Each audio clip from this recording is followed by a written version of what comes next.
माहवारी का बंद हो जाना औरत की जिंदगी का एक बहुत अहम मोड़ है। अमूमन 45 से 55 साल की उम्र में माहवारी बंद हो जाने की अलामात जाहिर होना शुरू हो जाती हैं और 50 से लेकर 55 साल की उम्र के दरमियान किसी भी वक्त माहवारी बंद हो जाती है, जिसे हम मीनोपॉज कहते हैं।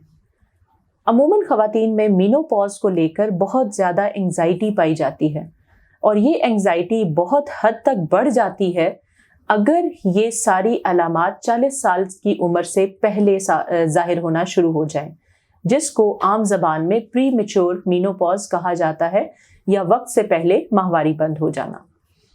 आजकल प्री मैच्योर मीनोपॉज का इंसिडेंस बहुत ज़्यादा बढ़ता चला जा रहा है और हर 5 में से 1 खातून इन प्रॉब्लम्स के साथ प्रेजेंट कर रही है। अगर 40 साल की उम्र से पहले माहवारी आना बंद हो जाए तो इस चीज को by definition pre mature menopause कहा जाता है। प्री मैच्योर मीनोपॉज बेसिकली अंडेदानियों यानी ओवरीज के वक्त से पहले अपने काम को खत्म कर देने को शो कर रहा होता है कि अंडेदानियों ने अपना काम करना छोड़ दिया है। और just like normal menopause, blood या खून के अंदर ईस्ट्रोजन और प्रोजेस्टेरॉन नाम के जो हार्मोन्स हैं उनकी मिकदार बहुत कम हो जाती है, सो खातून को मीनोपॉज हो जाता है या माहवारी यानी बंद हो जाती है। जब भी 40 साल से कम उम्र की खातून अगर ये कंप्लेन करे कि उसको पीरियड्स बहुत देर के बाद होते हैं या पिछले 8 महीने से उसको पीरियड्स नहीं हुए, तो डॉक्टर को अलार्म हो जाना चाहिए और उनके कुछ टेस्ट करवाने चाहिए।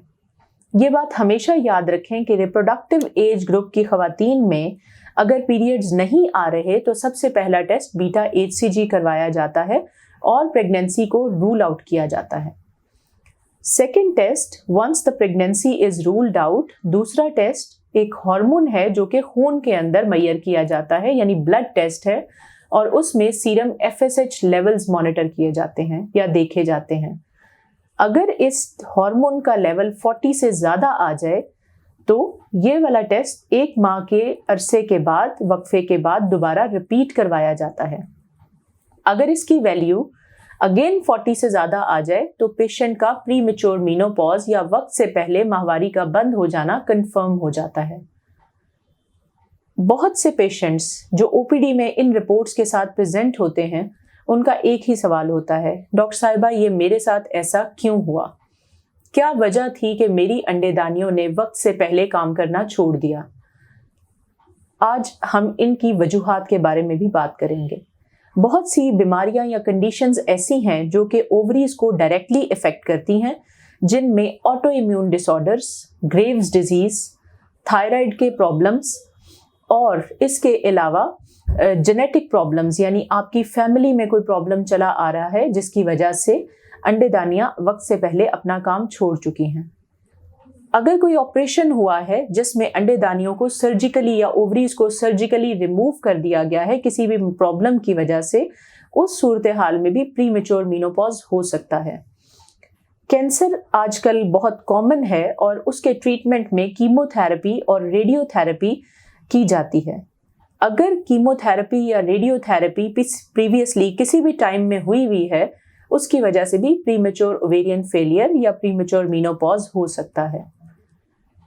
अगर आपके इर्द गिर्द कोई भी खातून ऐसी है जिसको 40 साल से पहले माहवारी आना बंद हो चुकी है या बहुत ही स्कैंटी पीरियड्स आते हैं, तो उन्हें चाहिए कि वो अपने गायनेकोलॉजिस्ट के पास जाएं और अपने टेस्ट करवाएं ताकि उनको ये पता लग सके कि एक्चुअल में ये क्या प्रॉब्लम है, कहीं ये प्री मैच्योर मीनोपॉज तो नहीं। क्योंकि इन केस अगर ये प्री मैच्योर मीनोपॉज डायग्नोज हो जाए तो फिर इसका एक स्पेसिफिक ट्रीटमेंट है ताकि औरत की जिस्मानी और ज़हनी सेहत को मेंटेन किया जा सके। आई होप सो कि ये सेशन आपके लिए बहुत हेल्पफुल साबित होगा। Thank you very much.